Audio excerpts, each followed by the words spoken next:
बहुत पुरानी बात है। एक हसीन वादी में शाम की सल्तनत बसी थी, जहां हर तरफ अमन और सुकून का राज था। इस सल्तनत का बादशाह कोई आम इंसान नहीं, बल्कि कुदरत और फूलों से बेपनाह मोहब्बत करने वाला एक रहमदिल शख्स था। बादशाह का ज्यादातर वक्त अपने बाग में गुजरता, जहां वो हर पौधे और हर परिंदी का दुख दर्द समझता था। लेकिन बादशाह को क्या मालूम था कि आज की ये खामोश शाम उसकी जिंदगी में एक अनोखा मोड़ लाने वाली है। रात की खामोशी में जब बच्चा गहरी नींद सोया, तो उसकी रूह एक अनोखी और पुरस्कार दुनिया में पहुंच गई। आसमान से 4 परियां बिल्कुल सितारों की तरह उतारी, जिनकी चमक से पूरा गार्डन जगमगाने लगा।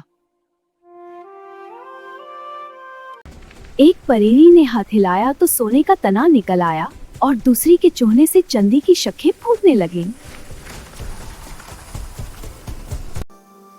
हीरो जैसे चमकदार पत्ती हर तरफ बिखर गए और देखते ही देखते एक परी लाल सेब बनकर दरख्त पर सज गई। हीरो जैसे चमकदार पत्ती हर तरफ बिखर गए और देखते ही देखते एक परी लाल सेब बनकर दरख्त पर सज गई। लेकिन एकदम एक खौफनाक साए ने इस खूबसूरती को ढंग लिया। एक अजीब मखलूक उस लाल सेब को खाने लगी। बादशाह की आंख खुली तो उसका दिल जोरों से धड़क रहा था। वो खौफनाक साया और वो सुनहरी दरख्त उसकी आंखों के सामने घूम रहे थे। ये कमरा हजारों साल पुरानी राजों से भरा था। हकीम ने बादशाह की बात निहायत गौर से सुनी और अपनी किताबों में ढूंढने लगा।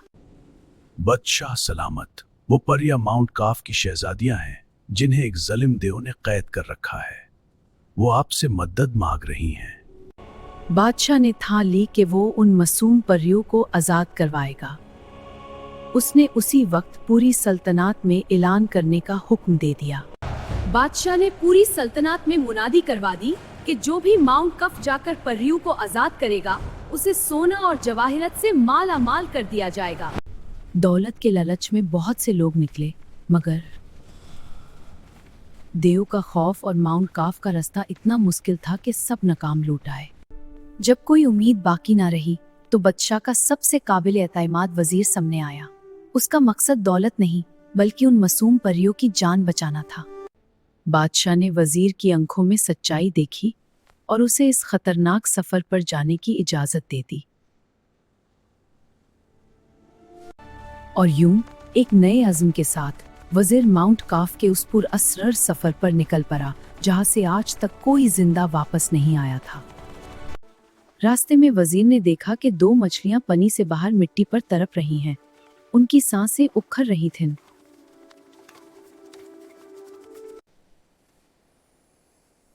हमें पानी में डालो, वरना हम मर जाएंगे।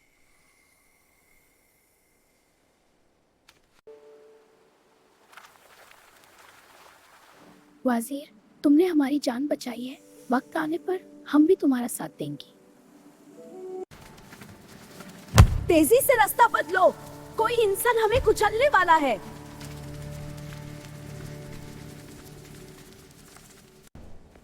वजीर ने मुस्कुराकर अपना रास्ता बदल लिया ताकि वो नई जनी महफूज रहे।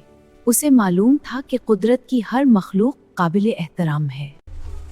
माउंट काफ के करीब पहुंचती ही वजीर की नजर एक नन्ही बोने पर पड़ी, जो जहरियों में फंसा हुआ पूरी तरह तड़प रहा था। वजीर ने फौरन अपनी तलवार से उन झरियों को काट दिया और उस मासूम बोने को आजाद करवा लिया।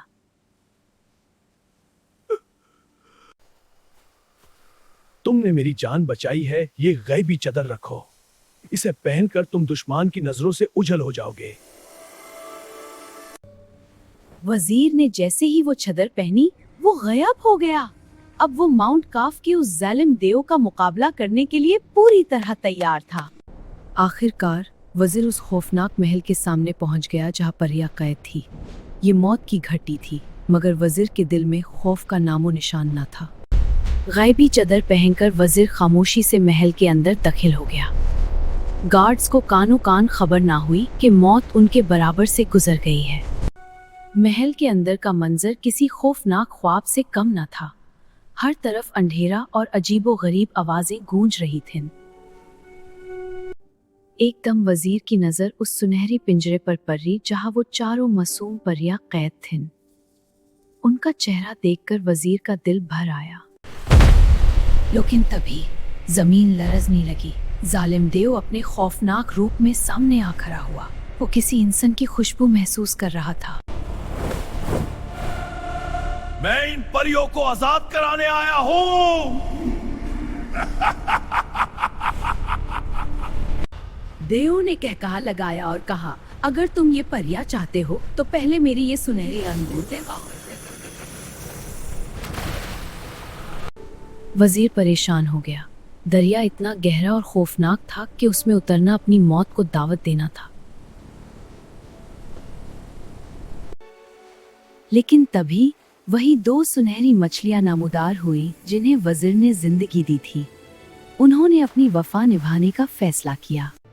पलक झपकते ही मछलियों ने दरिया की तह से वो अंगूठी ढूंढ निकाली और वजीर के हाथों में थमा दी। जब वजीर ने अंगूठी देव के सामने रखी तो उसकी आंखें हैरत से फट गई। वो समझ गया कि ये नौजवान कोई आम इंसान नहीं है। पहली नाकामी पर देव आग बबूला हो गया। उसने हजारों बारीक सुनहरी बीज मिट्टी में बिखेर दिए और कहा, सूरज ढलने से पहले एक एक बीज चुनो, वरना तुम्हारा सर कलाम कर दिया जाएगा।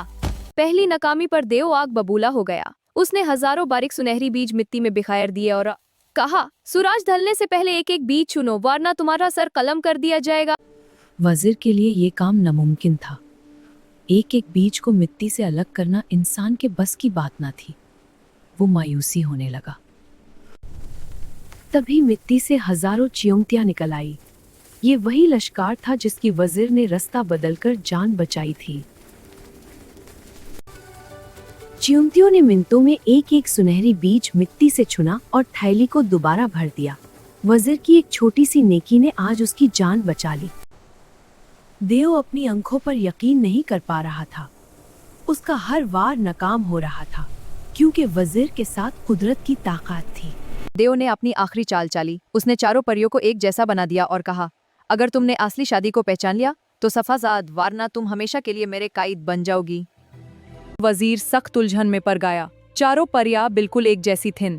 वो समझ नहीं पा रहा था कि असली शहजादी कौन है। तभी उसे एक शहद की मक्खी की भिन भिनाहट सुनाई दी। उसने मंत्र पढ़ा तो मक्खी ने उसके कान में कहा, वजीर, शहजादी के होंठों पर शहद की महक है क्योंकि उसने सुबह फूलों का रस पिया था। वजीर ने बिना किसी डर के असली शहजादी का हाथ थम लिया। जैसे ही उसने हाथ पकड़ा, सच्चाई की चमक ने पूरे महल को रोशन कर दिया। देव की मक्करी खत्म हुई और वो गुस्से में फट कर रख हो गया।